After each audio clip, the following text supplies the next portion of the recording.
San Diego is considering a strict new gun law. It would force owners to keep their guns locked up when they're not being held. The city attorney says that will also protect children, but gun advocates tell our 10 News reporter John Horn the law could put people who want to defend themselves at risk.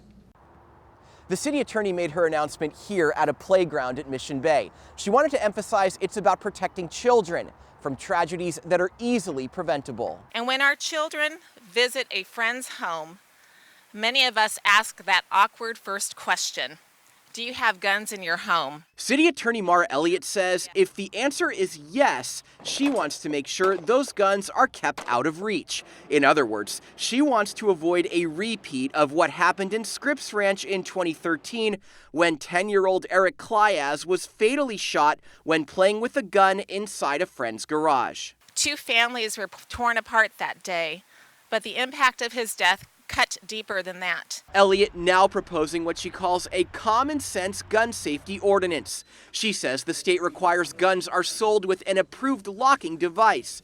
Her law would require they be used unless the owner is carrying the gun or it's in control of an authorized user.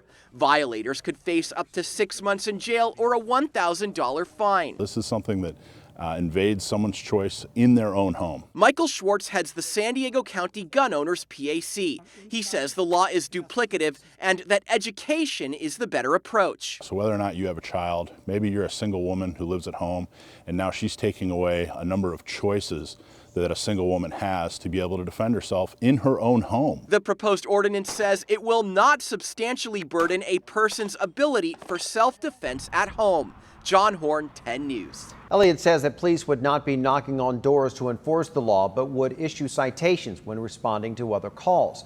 A city council committee will take up the issue tomorrow.